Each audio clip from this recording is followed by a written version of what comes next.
Hello and welcome to the SCSP podcast. Today we're talking about neglect of children and young people with special educational needs and disabilities. I've got Donna here with me today to help us explore this aspect of neglect. It's not always considered as we aren't always able to look past the additional needs of children. So Donna, if you can introduce yourself, that would be great. Yeah, of course. My name is Donna and I'm the manager of the Inclusion Support Early Years team based at the Conagry Early Years and Child Development Centre. Lovely, thank you. Welcome, Donna.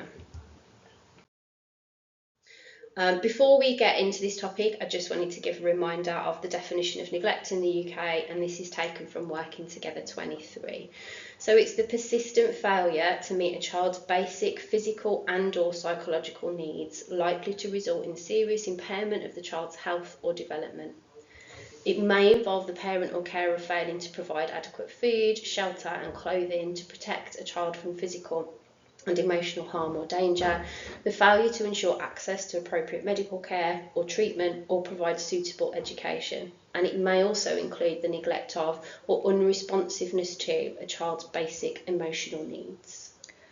Neglect during early childhood for any child can have a significant impact on their outcomes throughout their childhood and into their adult lives, but children with additional needs have their own unique set of challenges that they are already navigating, making it even more important that we are able to spot the signs of neglect. So I have been made aware that children with disabilities are 3.7 times more likely to be neglected than other children. What could be some of the reasons behind that, Donna? Children with disabilities can be less visible compared to non-disabled peers. Professionals can be really parent-focused and over-empathise with families where there is a disability, sometimes missing the signs of neglect or being reluctant to challenge parents or carers due to their additional tasks or responsibilities. Some children rely heavily on their parents or carers, so don't want to cause issues. They may be isolated from peers, so don't know any different, or be unable to communicate their needs, wants, or the concerns about the care they are receiving. Parents may have additional needs in themselves, meaning they don't fully understand their child's needs, or find it difficult to meet physical and/or emotional needs.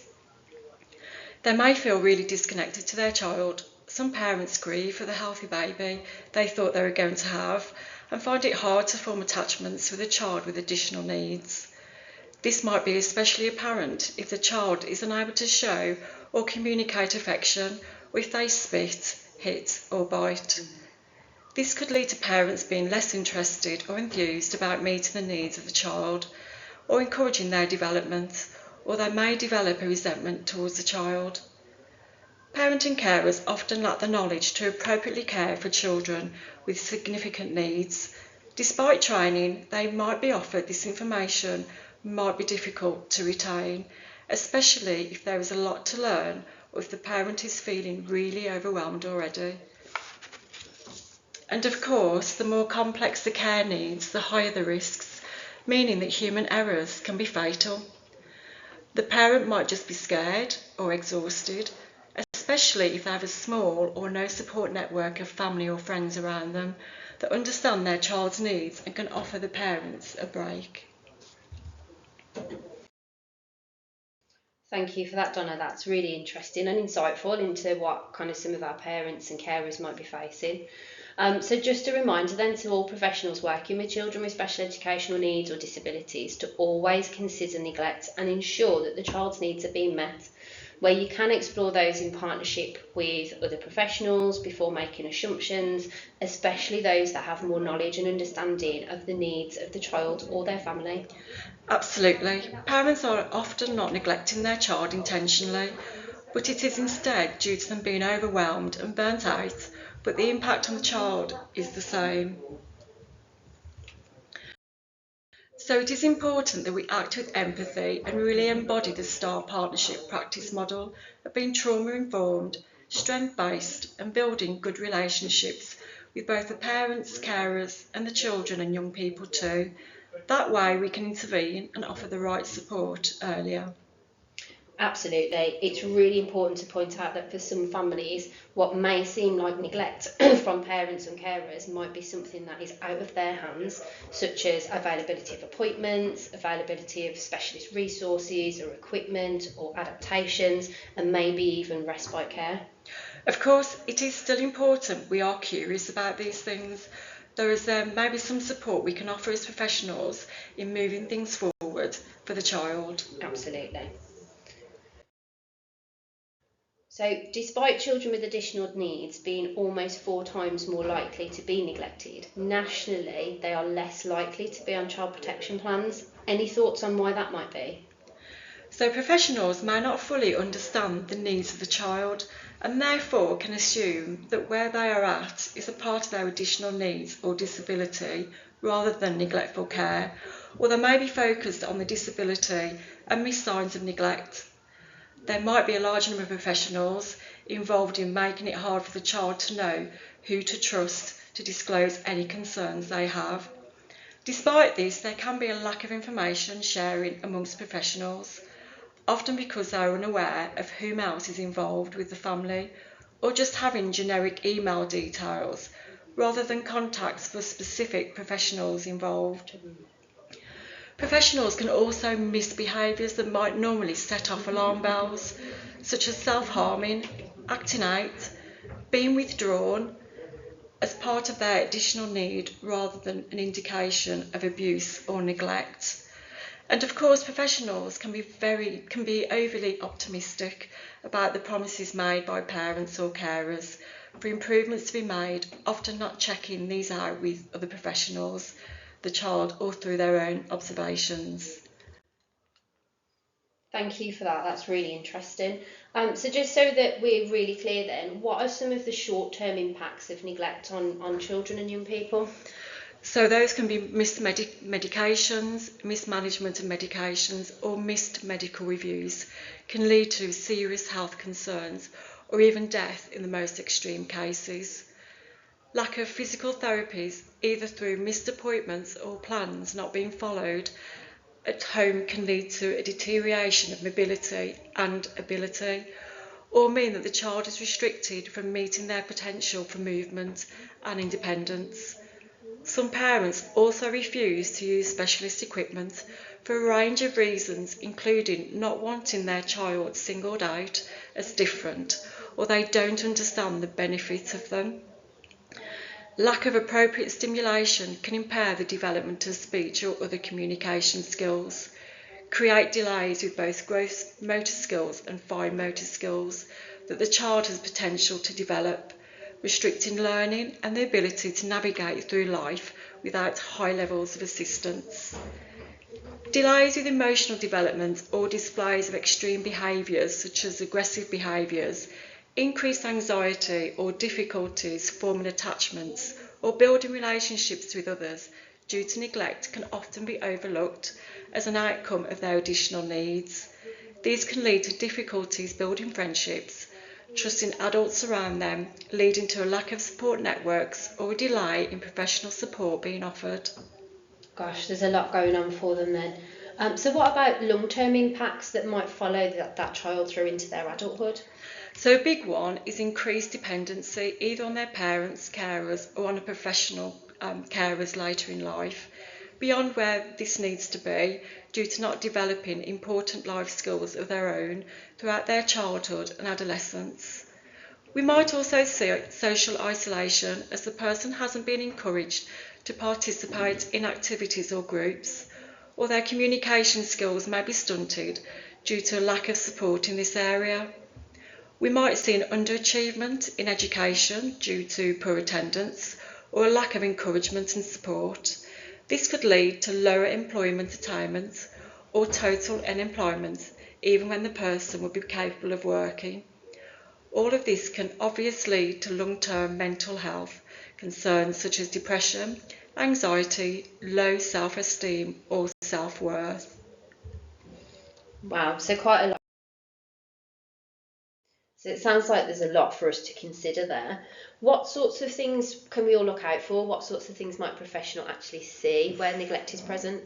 Okay, so let's break this down into categories, starting with medical. not attending medical appointments, refusal to use equipment so the child isn't singled out as different, not using equipment as needed, refusal to administer medication, sporadic medication, denied treatment or surgery, not following treatment plans, for example, physiotherapy. So there's a lot to consider there. What else might we come across? So thinking about nutritional concerns, we might see not sticking to care plans around times and types of nutrition, not sticking to special diets, for example, tasters when a child is nil by mouth, or devising their own schedules that are to the detriment of the child. A parent's trying and child refusing, example, need to eat more fruit and veg, and the child will not, as they will only eat crisps and toast. Or what about physical issues we might come across? So personal and intimate care needs not met, for example, pads not changed, wet or dirty clothes not changed, or older children being changed in public places, having no privacy. Too frequent respite care, physical closeness not offered, not allowing or using physical aids or adaptations, physical punishments, uncontrolled or unsafe restraints being used. Wow, so there could be a lot going on for some of these children. Is there anything that we could think about around emotional care of children with additional needs? Yeah, there is.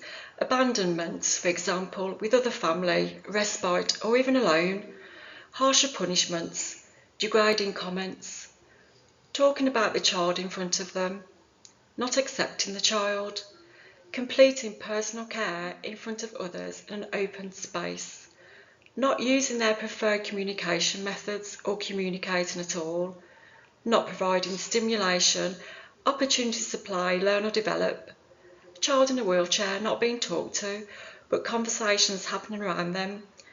For example, supervision can be considered too here as they can link together. Communication aids not in place for emergencies, for example, flashing fire alarms, not using behaviour support plans. Additional supervision may be needed to complete some tasks and not given. Self-injury not being addressed.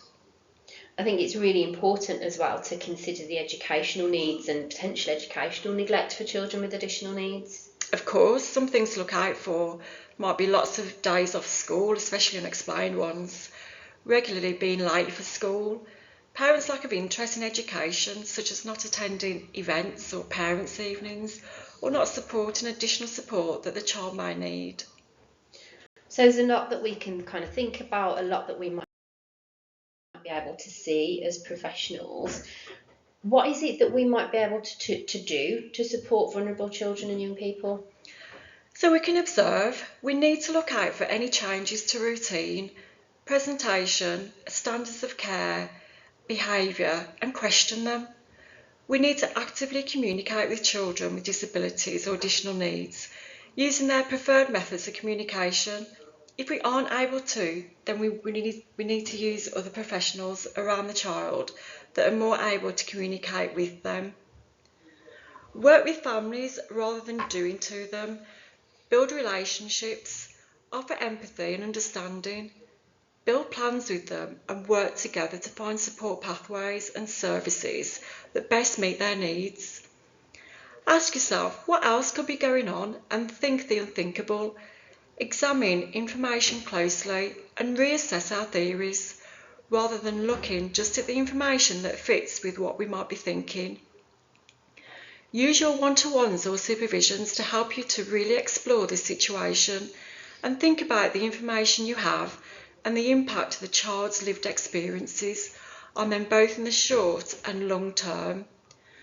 Talk to each other if you aren't sure if something is as a result of the child's needs, or if there may be neglect present. Speak to other professionals who may know or have a better understanding of the child's needs and expected development. Record any concerns that you have. Discuss them with your supervisors or line managers and others working with the family to understand that the information you have means to the safety and well-being of the child or young person. And of course, refer on to appropriate services where necessary. Thank you for that, Donna. It sounds like there's tweaks that we can all make to our practice to make sure that we are getting it right for children with disabilities and additional needs, and we're not missing what might be going on for them. Any final words of wisdom? So neglect doesn't always leave visible scars, but its impact on a child with SEND can last a lifetime. So be vigilant and be prepared to have those conversations with parents and carers, even where they may be challenging. Yeah, you are so right. I just wanted to offer up some questions for reflection really before we finish. Do we medicalise and rationalise concerns as being to do with children's conditions, or do we think of neglect? Do we talk about neglect when it comes to children with disabilities or additional needs? Do we have enough training around this and expertise within our own teams, or are we able to call on others around us?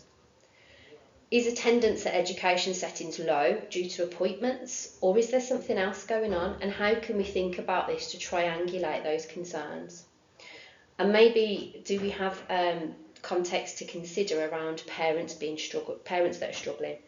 Has respite been cancelled? Do parents have the right training and information? Does the child have the right equipment? And if they don't have those things in place, who is responsible for sorting that out and making sure that it's there? Those are some great questions for individual reflections on practice or to take into team spaces to reflect on in order to develop skills and knowledge across a whole team or service.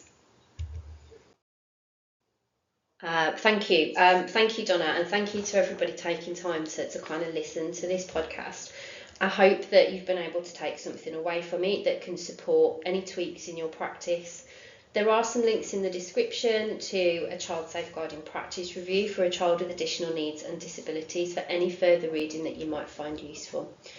This young man, Hakeen Hussain, was a Birmingham child, so just up the road, and concerns were not looked at him initially as a lot of children have asthma.